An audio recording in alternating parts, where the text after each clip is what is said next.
My dad's Rolex was the only thing he left me. Mom and her new husband sold it to bankroll my BA, stepbrother's startup. Can you imagine the gut-wrenching betrayal of finding out your own mother and stepfather secretly stole the last precious gift your deceased father left you? The only thing I had left of him. It felt like losing him all over again. But what happened next? What I uncovered thanks to an unexpected phone call, well, it exposed a whole new level of family secrets I never saw coming. 3 months ago, my world tilted. My dad, Thomas Barnes, passed away from heart failure. He was only 32 years older than me, but he'd battled health issues for years, so it wasn't a total shock, just a deep, profound ache. My dad was an engineer, a man of precision and logic, but he also had this incredible, gentle soul.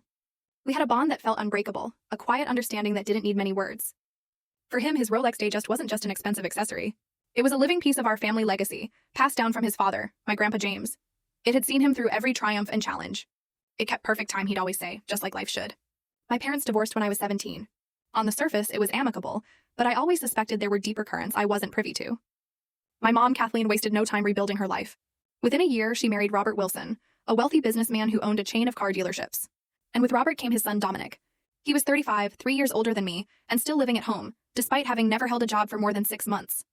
He just oozed entitlement, blaming everyone but himself for his constant failures.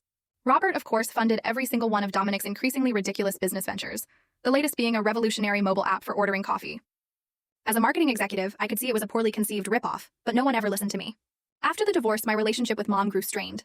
Our conversations revolved around how wonderful Robert was, how brilliant Dominic was, and how I should be more ambitious.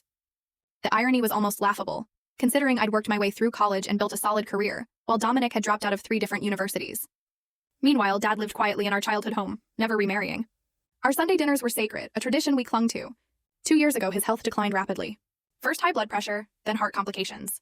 I started visiting more often, helping around the house, taking him to appointments. During one of our last conversations, he held his Rolex in his hands, his eyes distant, filled with memory. "This watch has been through so much with me, Eliza," he said. "Never let me down once in 40 years. When he passed, I was heartbroken but ready." His will was simple. Most of his possessions went to charity, the house sold with proceeds to the American Heart Association. But there was one specific, deeply personal bequest. To my daughter, Eliza Barnes, I leave my Rolex Datejust watch, which my father gave to me. May it remind her of the full story video added in below.